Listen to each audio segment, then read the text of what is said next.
So when Sam originally sent me an email to do this course, he said, Ben, can you teach a 50-minute course on management? And I immediately thought to myself, wow, I just wrote a 300-page book on management. So that book was entirely too long. And I didn't actually have time to collapse the 300 pages into 50 minutes. So like Mark Twain, I didn't have time to write a good short letter. So I'm going to write a long letter. But in this case, I'm going to teach exactly one management concept. So one long thing. And this management concept, though, is the thing that I see CEOs mess up more consistently than anything else. And from when they're very, very early to when they're very, very big as a company. It's the easiest thing to say and the most difficult to master. And the concept in musical form, whoops, pardon me, very sensitive.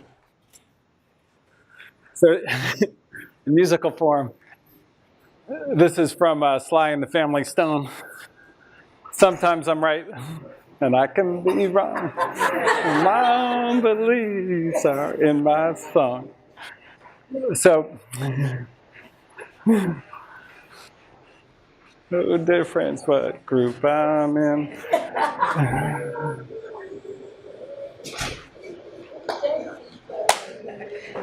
So that's the musical version of today's lesson. For those of you who are musical, you can leave now. In management concept form, basically it's this. When you're making a critical decision, you have to understand how it's going to be interpreted from all points of view, not just your point of view and not just the person you're talking to, but the people who aren't in the room, everybody else. In other words, you really have to be able, when making critical decisions, to see the decision through the eyes of the company and the company as a whole, which means you've got to kind of add up every employee's view and then incorporate that into your own view. Otherwise, your management decisions are going to have very weird side effects and potentially very dangerous consequences. And it's a really hard thing to do because at the point when you're making a decision, you're often under a great deal of pressure. So let's get into the agenda. So I'm going to cover kind of 4 cases. First, I'm going to cover demotions, which is a very emotional thing. Then raises, which is also an emotional thing. Then we're going to evaluate one of Sam's blog posts, which is news to Sam. So I figured I'd tease him since he invited me to do a 50-minute management class after I wrote a 300-page book. And then I'm going to talk about history's greatest practitioner at this, and I'm wearing a shirt with him on it, and kind of how he used it to do something that nobody had ever done before in human history and has never done since in human history, but basically complete mastery of the technique I'm going to talk about. So, first business example, you've got an executive, and do you demote or do you fire him? And this comes from an actual conversation, an actual real-life situation that I was working on with the CEO. And so the basic situation was this. He had a great executive, or like an executive who, just a great effort. Like, he hired him. He was working harder than anybody else in the company, doing, like everything he was supposed to. Everybody liked him because he worked so hard and like he was a general smart person. But he was just in over his head knowledge-wise. He did not have the knowledge and the skills to basically do what the company needed him to do or like really compete against the competition. So he couldn't actually keep him in the job. But he's a great guy. And, so the question is, well, should I fire this person or can I just move him into a lower role and bring in a person above him, and then that'd be real cool. So let's look at how you kind of make that decision. So you, in this case, this was the CEO. So you as a CEO, so one, look, it's really hard if somebody comes to work every day, at 6 a.m. and is working till 10 p.m. and doing it harder than anybody in the company. It's really hard to just say, well, sorry, nice effort, but you don't get an A for an effort. You get an F because I fired you. Nobody wants to have that conversation. And then a demotion is kind of neat because from a CEO's point of view, and this is, he's like, look, like we can keep him in the company. He works so hard. He's a great example of like somebody who gives great effort. And you know, like, and then he's got a lot of friends in the company, and they're, you know, from a cultural standpoint, like it's a win-win because like he gets to stay, and you know, like, and then I can bring in somebody, I can solve my problem, but I don't have to create another problem. And then if you think about it from the executive's perspective, and what they would think, it's like, well, I don't want to be demoted, but I really don't want to be fired, because if I get fired, that's a way harder, more complicated thing to explain to my next employer than I got demoted. Like getting demoted is like, well, I didn't really get demoted, I got a new job. A smaller title. And then, you know, the last thing is, it enables, you know, like theoretically, well, like, you know, the company, you know, we value all our employees, we brought you in, we made a commitment to you as an employee, and like we value everybody, and it kind of will enable you to keep growing with the company. And so, you know, and this was the kind of initial conversation I had with the CEO, and I said, well, wait a minute. I said, let me ask you this, like, what's the equity package that this exec has? And he goes, well, what do you mean? I was like, well, like, does he have like, director level compensation? Has he got like a vice president level compensation? Does he have 1.5? Does he have 0.4% or what? And you know, that kind of gave the CEO pause. He's like, well, he does have a 1.5. And I was like, okay, so you're an engineer in your company. How do you feel about somebody who used to be the head of sales who got brought in with a 1.5? Now, mind you, you're an engineer. What do your engineers get? Like, do they get 0.1%, 0.2%? What are they getting at this point? So how are they going to feel about somebody who's not the head of sales with 1.5% of the company? And he was like, uh-oh. And I was like, yeah, uh-oh. Because like, how fair is that? So are you going to take the equity away? Are you up for doing that? Are you up for going back and taking back his compensation? And like, how productive do you think he'll be if you take away his compensation? And then secondly, like, will people give him the same respect now that you've demoted him because they knew him as this and now he's this? And so like, I knew you when you were head of sales, now you're the regional manager, and you're telling me what to do? You're telling me I need to make that call? Like, it seems to me you got demoted. You know, who are you to talk to me? I'm the up and comer. I'm gonna be the next VP of sales at the next company. So all these things come into play. And so when you look at the end, like, you may think you're dealing with one person. You may think that this is a demotion or a firing of one person, and what does it mean according to that one person? But what you're really doing is you're saying, look, what does it mean to fail on the job, particularly the highest paid, highest compensated job in the company from an equity standpoint? And then like, what's required to maintain your equity? Like, is it good enough to put in an effort, or do you have to get a result? And in different situations at different levels, like these answers will come out differently. And if this had been a person not that was an executive brought in from the outside, but was somebody who you maybe promoted past where they should have been and didn't ever get that equity, like maybe you make a different decision, but you've got to understand what it's going to mean to everybody, not just the person you're talking to. Example 2, an excellent employee asked for a raise. Good employee. This isn't like the last employee. This is like a really good employee. So excellent employee asked for a raise. So look, your first thing is like, they're really good. They asked me for a raise. They didn't ask me for no reason. They asked me because they think they deserve it. I want to retain them. Like, I want to be fair. They've done a great job. I want to be fair. And like, you know, I know that if I give them this raise, like, it's going to be all love coming my way. It's going to be, if I gave you a raise, we're good, you know, like we're boys. Me and you. You got a raise. It's awesome. So like, you know, from your perspective, you know what you want to do when somebody asks you for a raise. And then if you look at it, okay, well, what about from their perspective? How would they like take it if you gave them the raise? And now you have to remember the employee for them to get to the point where they've asked you for a raise, this is not something they just like woke up one morning and like, I'm going in and asking for a raise, right? Like this is something where they've thought about it a lot. They've, compared their other options. They may have an offer from another company.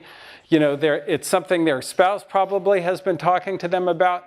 And so it's a serious thing. And so if you give it to them, they're very likely to feel very good about it. Like they may be like paranoid about like, why are you giving me a raise? But very unlikely, much more they'll feel like.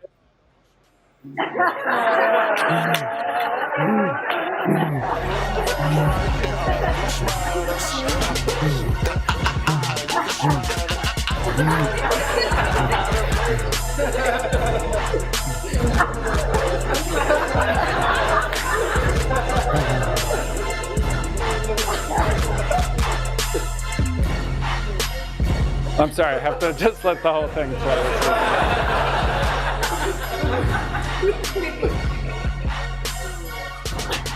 And that's, for those of you who don't know, that's Bobby Shmurda and Rowdy Rebel doing the shmoney dance. But that's likely the reaction you'll get. So there's a lot of momentum to say, yes, look, they read Cheryl's book, they leaned in, and I'm going to reward them for doing all that, which is, and by the way, that book is very good advice. So I'm not knocking Cheryl on that. I don't want you to be misinterpreting me. However, there was going to be a however. What about, you have to think about it through the point of view of the employee who did not ask for the raise. So the employee who didn't ask for the raise, they may be doing a better job than the employee who did ask for the raise. And in their mind, they're going, okay, so I didn't ask for a raise and I didn't get a raise, and they asked for a raise and they got a raise. And so what does that mean? That means, one, like you're not really evaluating people's performance. You're just going, well, whoever asks gets. So that means like, I either need to be that guy who asked for the raise, like, and that's just not how I feel. Like I do my work and I don't necessarily want to ask for a raise, or like I just need to quit and go to a company that like actually evaluates performance. And then, so you could really make the person who doesn't get the raise feel like pretty pissy about it. And don't think that when somebody's walking down your company doing the shmoney dance that other people aren't going to notice. Like, so they're going to be fired up about that raise. They're saying, you can say, oh, this is highly confidential that I'm giving you this raise. It's not confidential.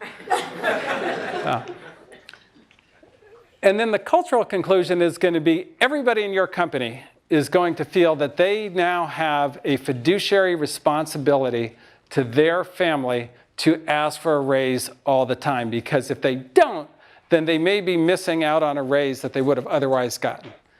And like you talk to any experienced CEO and they will tell you this is true. Like if you give out raises when people just ask you for them, like that, you will have a lot of people asking you for raises. That is called encouraging behavior. So what do you do?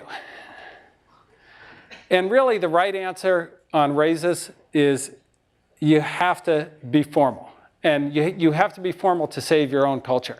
And I know this is the thing that causes people running startups fits, because it's like, well, I don't want like a lot of formalities. I don't want a lot of process. I want it to be organic. We want to do yoga. We want to only smoke organic weed. Sorry, that was like a Peter Thiel kind of way.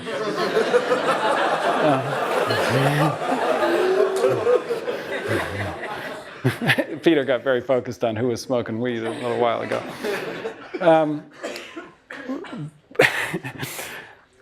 But like the process actually protects, it protects the culture, because what it does is it says, look, we're going to look at all the inputs. We're going to have a formal way of saying, anybody who wants a raise, come talk to me. Like, I'm not going to give you a raise, but I'm happy to hear your story. I'm going to talk to all the people you work with so I get like a understanding of it. I'm going to evaluate all the work that you've done so I know like where I actually rate you and what my actual opinion on. And I'm going to do that periodically. I'm not going to do it daily. But like, maybe if I were fast moving, I'll do it every 6 months or even maybe once a quarter. And at the end of that process, I will tell you what your raise is. And I will tell you if you're getting one or if you're not getting one. But I'm not going to do things off cycle. I'm not going to do things when asked. There's like one process and that's it. And when I used to be CEO, And I had like executives, it's the bigger you get, the harder this gets, because the more aggressive the people working for you are. Because to get to be an executive, it turns out you often have to be pretty aggressive in this world. And in most companies, like, that's how you get to that level.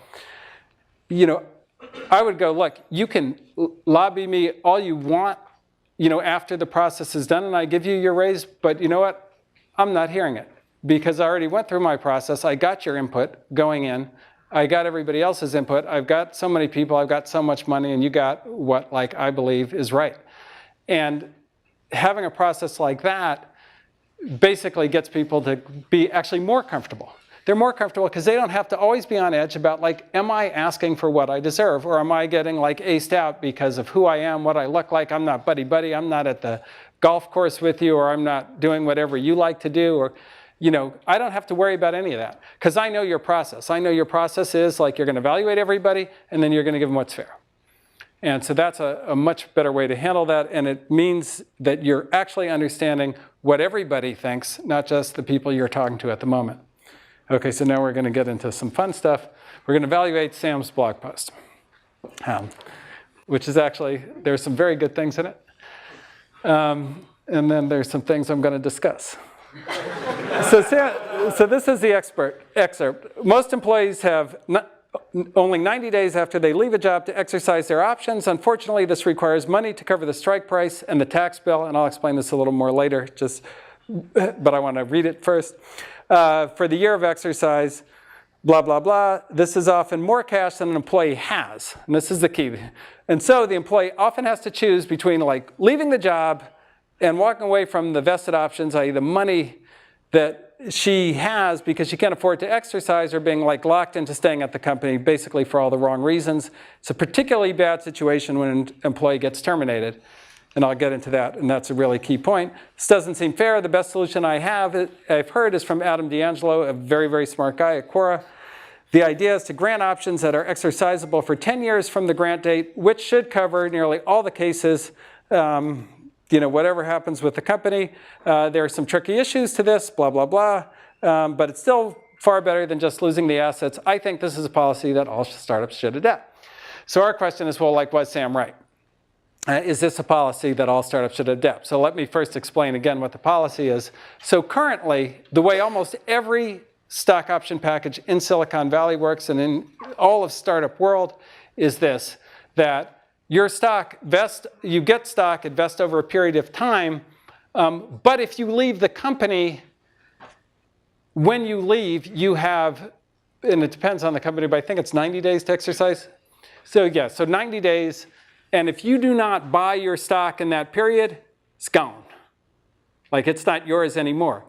Which, depending on when you entered the company, could be a big problem. So a lot of companies today that are valued a lot, like if you take, like, a really valuable startup, like, say, an Airbnb or an Uber or something like that, when they bring you in, they go, wow, you know, like, if you look at your 409A price and to the preferred price, like, the stock we're giving you right now, the options are already worth, like, $10 million. And you're like, whoa, $10 million, I'm rich. But what they don't necessarily tell you is, in order for you to get that money, because the preferred is worth $10 million, your options probably are going to cost you like $2.5 million when you leave. And if you don't have that $2.5 million in 90 days, it's gone. Like, you just lost all your money. And so Sam was like, wow, that's fucked up. And so he wrote a blog post. And he said everybody should change it. So the first question that you have to ask yourself on something like this is, well, why is that even, like, this has kind of been around since, like, the 80s, so why is a rule like this around for 30 years? And it turned out, Sam, and I don't know whether he, like, figured this out or just intuited it, but he was right, like, something actually had changed. So up until 2004, there used to be this law called APB Opinion Number 25. That law was the old way to account for stock options, and, you know, it's also the law that all the guys went to jail on. So I got a lot of people who caught a case on APB 25, so I'm glad it's gone. Because it was a very confusing law, and a lot of people did not understand it, and they literally went to jail. But when that was a law, if you gave somebody 10 years to exercise their options, you would never have been able to go public and you would never have been able to be acquired because you basically were taking an expense that was tied to your stock price. So basically, the more your stock went up, the more compensation expense you'd have to take. And the worst thing about it would be is you wouldn't know what it was going to be. So it'd be totally unpredictable. So you could never forecast earnings ever because your earnings would be a function of all of your stock price. And so the more your stock price went up, the more money you would lose. And in those days, people did not look through stock option expenses. So like it just wasn't doable. And that's why everybody's agreement was written at 90 days. So that's why it's there. So absolutely, it's the right thing to question it being there. Are you guys following? You get this? This is like more complicated than the first two examples, but a very important one. Okay, then, so your perspective on this, if you've got employees, is you want to be fair. Like nobody wants to like hire, hey, you get all this stock in 4 years, psych, right? And especially like when you fire someone, hey, you're fired. I feel real bad about it. But, you know, guess what? I'm also going to take all your money too. Must not feel that bad. So like that's kind of like a problem. But you also, and this is the thing that you've got to keep in mind, you also have to think about the people who are staying, and you want to reward the people who are staying. Now, the perspective of the employee who leaves, and this is really critical because this is your reputation, right? Like, I worked, like, you know, a year's work, like, where's my year's pay? And then, okay, so now you're telling me about this 90-day exercise, and I know it was in, like, the fine print of my stock option agreement, but my hiring manager never told me about that. They never told me I was going to need like $2 million to get my stock, which I don't have. And like, so if I was rich, like I'd get my stock, like that's not fair. And so like, you know, now I'm fired and then I'm screwed. And guess what? You know, I'm going to tell everybody like how you like screwed me over. And so that's a real reputational problem. So that's something that you've got to consider in setting this policy. But then you also have to consider the employee who stays.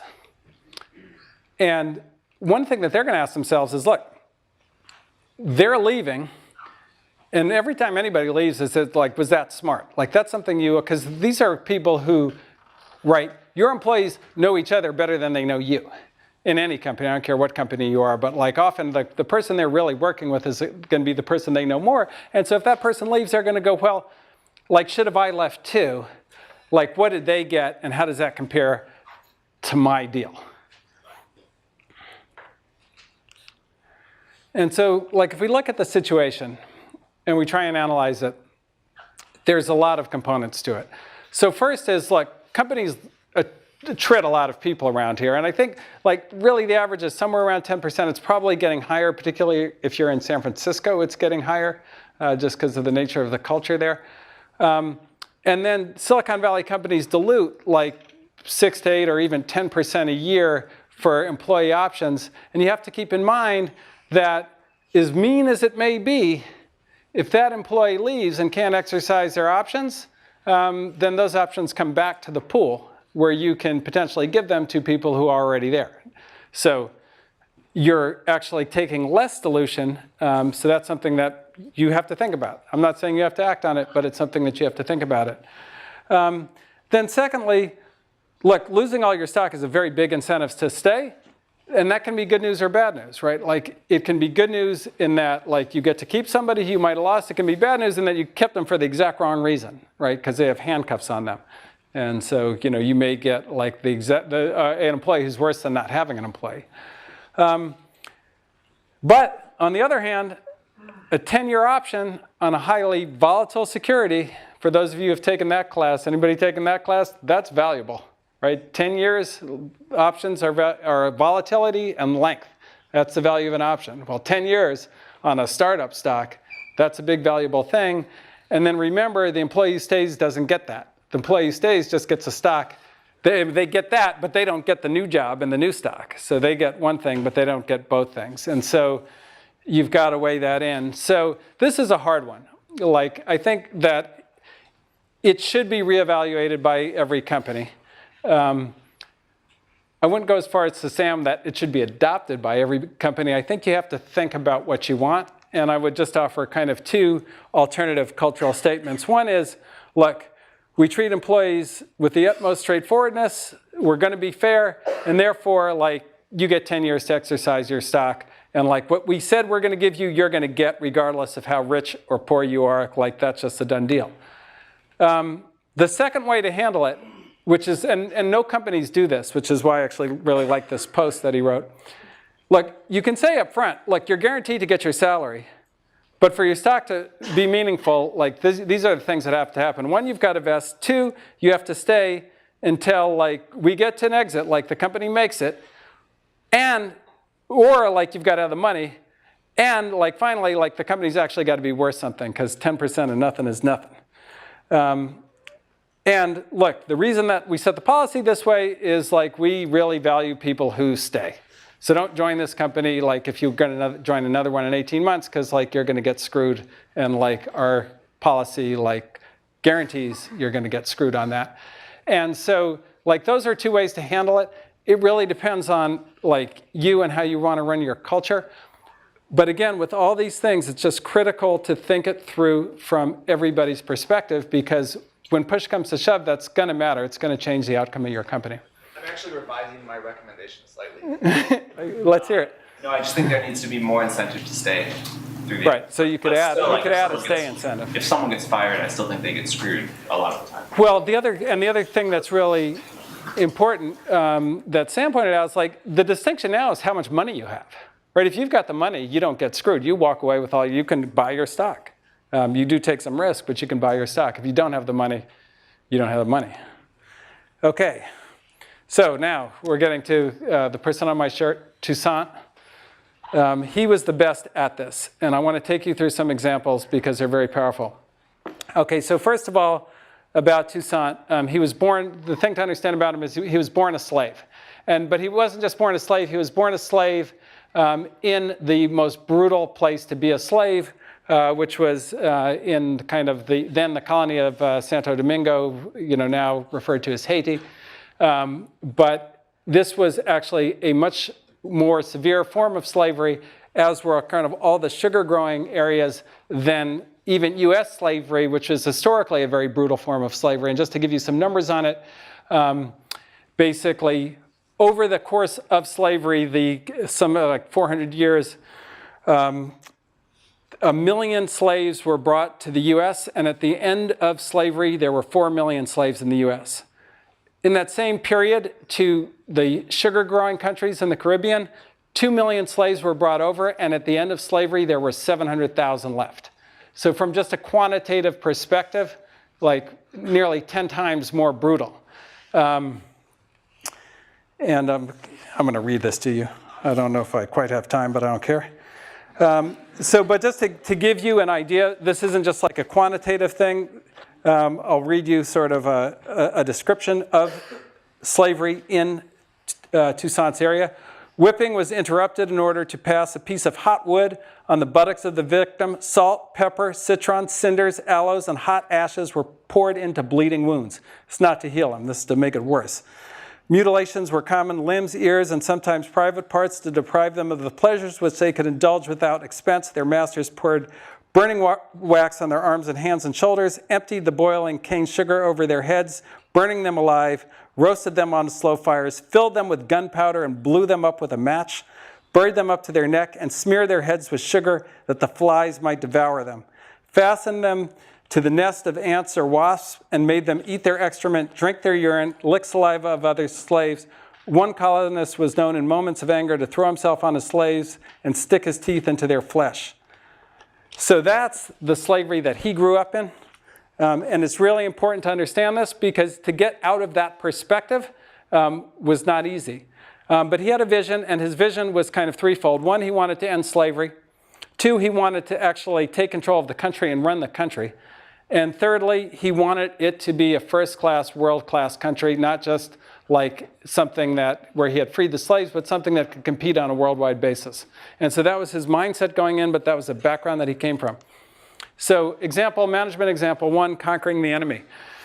So the kind of sequence of battles that occurred in Haiti were first, he had to kind of defeat the locals. But then once he defeated the locals, which is, there were several countries that were very, very interested in taking control of Haiti, principally Spain, England, and France. So he had to defeat those armies as well. When he conquered them, he had to decide what to do with the kind of conquered soldiers and the leaders on the other side.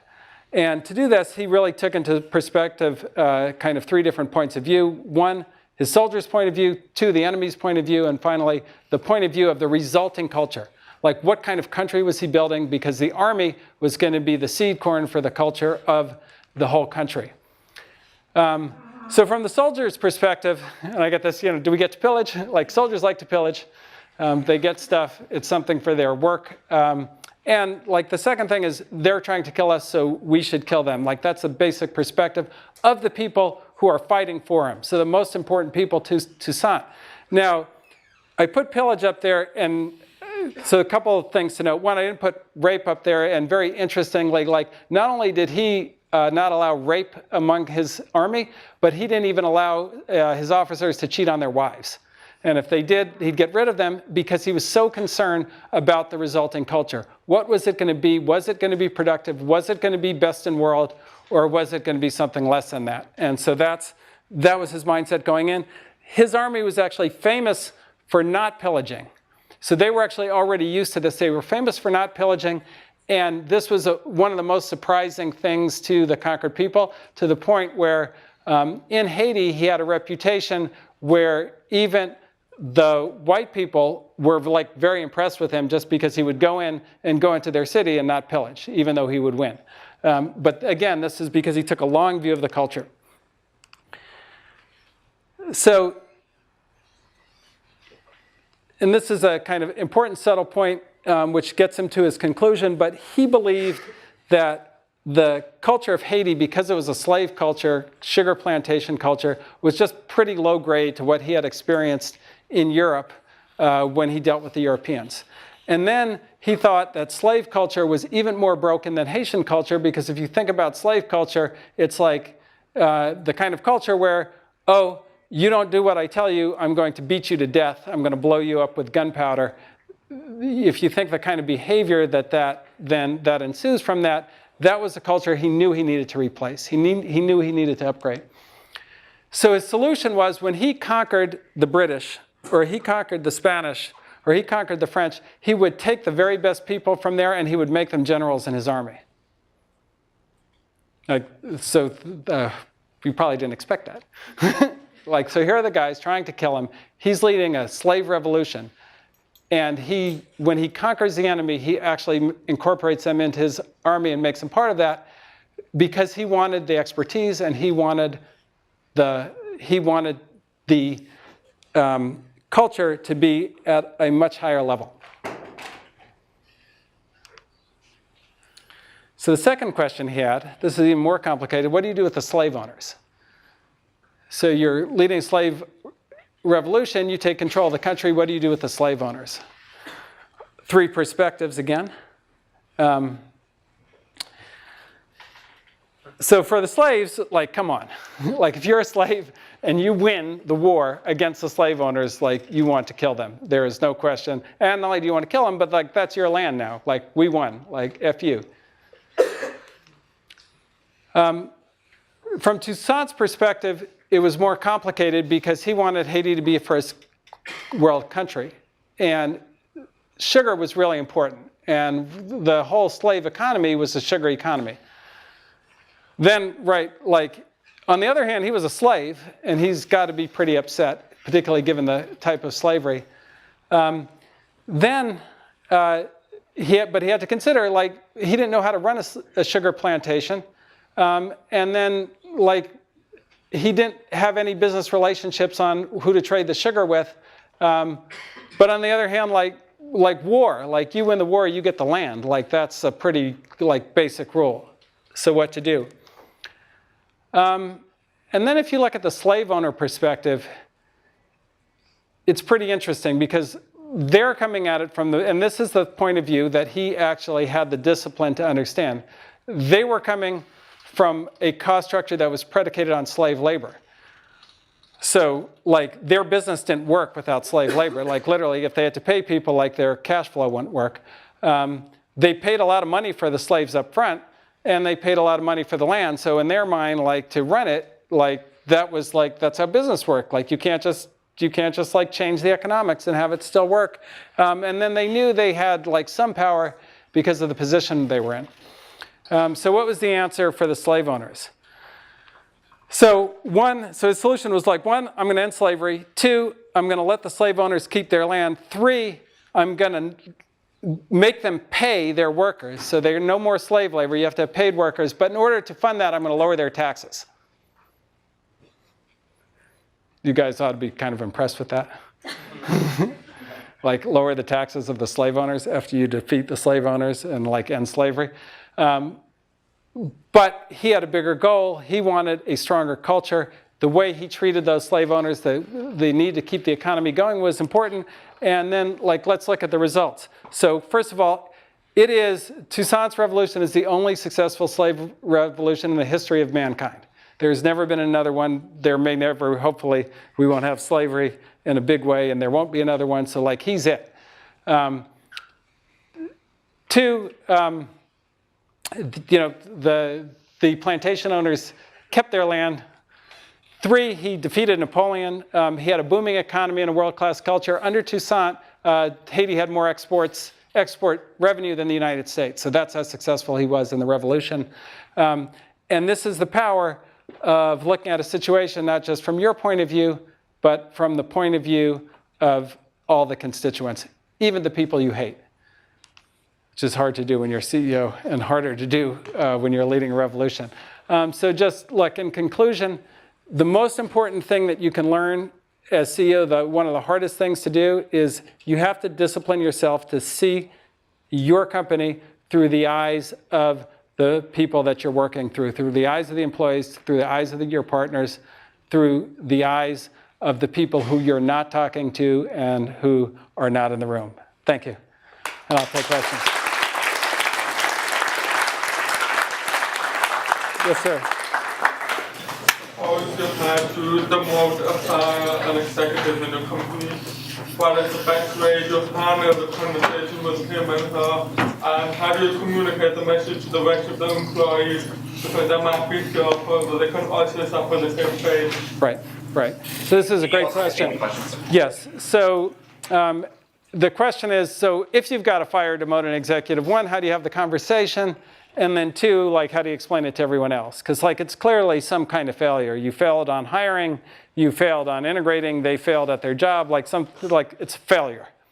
And so I would say, look, the first thing is when firing the person, you have to really try to be honest. And you're feeling like you failed. And I think a common reaction is like, then there's a couple of common reactions. 1 is like, you just suck, and like, so like, I'm firing you, screw off. That's not good because it's not really true. It may be like, you're feeling that way. And then another kind of common mistake is just to be like, too mushy. It's not you, it's me. And it like feels like some kind of weird breakup with an ex-boyfriend that you really didn't like. But generally, like when you hire people, like you try to hire the very best. And you hire people who are qualified to do the job. And generally the reason that they fail in the job is you made some mistake in the hiring process in that you didn't match them to the needs of your company accurately enough. That's the number 1 reason why this fails. And so that's generally a good place to start, to say, look, here's how we are, and here's what I didn't recognize about us and about you when I made the decision, and now like it is what it is. So we're going to have to move on. And then when you talk to the employees about it, like this gets different, which is, look, you can take somebody's job, you have to take their job, and this is something Bill Campbell taught me, but you don't have to take their dignity. And so it's not necessary to get up in front of the company and say, I blew that motherfucker out, I capped his ass. In fact, it's not good because nobody feels good about that. Like, you might feel like proud of yourself, but like nobody else feels good about that. The right thing to do is just like thank them for their work, like let people know that they're moving on. And you don't really have to explain all their personal details. It's more important to leave them with their dignity and like let them go on to live another day. Because look, what you say at that meeting, that's their reputation. Because everybody in your company is going to get a call on that person when they try and get their next job. So if you start saying like a bunch of BS about them, like that's not going to be good. And it's not going to get interpreted as like we screwed up. It's going to get interpreted as, you know, he screwed up. And so they're kind of two different things. You have to be very honest with them, but you have to make sure you preserve their dignity when you talk to the company. Yes, sir. So I was reading your book yesterday, and I started getting hard conversations because of. Sorry about that. Yeah, like, with loud and elsewhere. And so one question for me, and I think for everyone, is how do you, in particular, dealt with all the stress? Like, was it like meditating, hip hop? You do.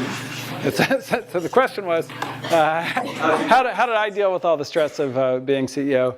And the answer is, I used to be 6'4" and good looking.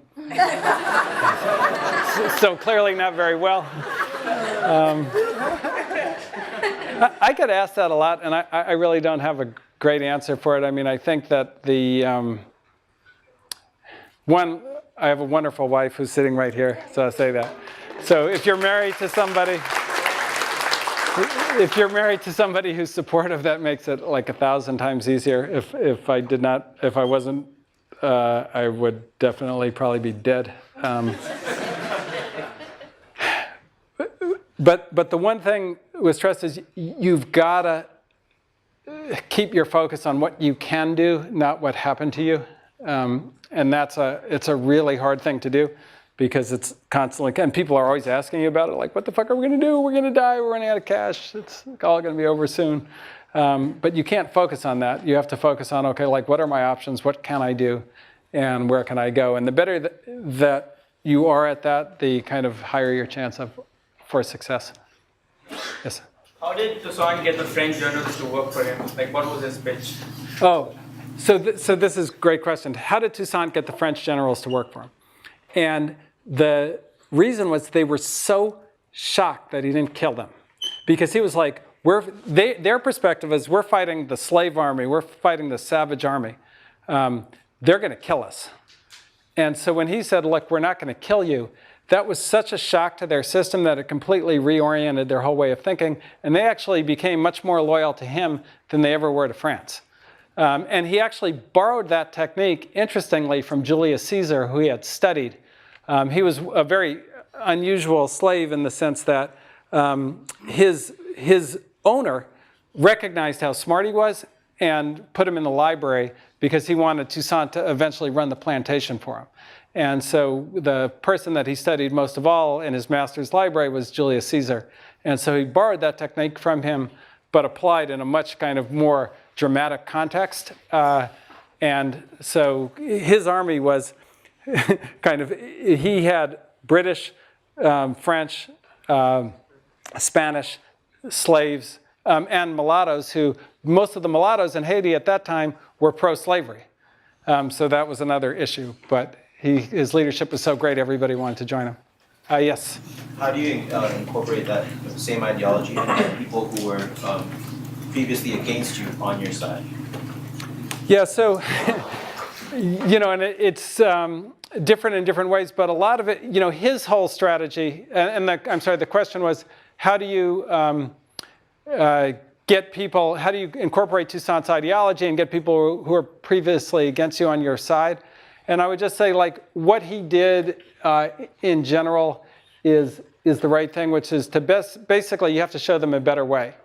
As a leader, if somebody's your enemy and you need to convert them over, and this happens in business too, where like somebody's like at a competitor or something and you want to bring them over, but you want to bring them over, you don't want to bring all the unethical people who will switch competitor to competitor over. And it really is like your culture has to be elevated, your mission has to be elevated, your way of doing things has to be just better. And that was the thing that was so compelling for the rest of the army. Yes? Okay, so going off your last answer, actually. I'm curious as to sort of like Andreessen to Horowitz, like VC that you founded or co-founded. How have you built like a culture around people and along the entrepreneurs that you work with that has sort of differentiated you in the market from all other VCs? Probably not the best question for me. I could ask Sam that. I don't know. So the question is, have we built a culture at Andreessen Horowitz that has differentiated us from all other VCs? I feel like, that's certainly the goal. And, we've been around for 5 years now. And, the attempt that we made at it, and, it's for the rest of the world to judge if we succeeded, was basically this, that, in the old days of VC, when I was an entrepreneur, the basic idea was like you'd have an entrepreneur and an inventor, and they'd get a company to a point, and then at that point, they'd either be like ready to be CEO, or you would go find a CEO to replace them and build, quote unquote, the company. Our kind of cultural philosophy was, look, the founder inventor is special, so we're going to design the firm and the culture of the firm to help the founder develop into a CEO, and so we do a lot of systematic things different. The two biggest are, one, all of our partners are kind of founders, CEOs, so that you get somebody, our original motto was some experience required. That's a joke. If you were going to advise a CEO, you have to have kind of been a CEO. Imagine that. That's why I like Sam. He used to be a CEO. He doesn't talk about it that much, but he was a CEO and good at it.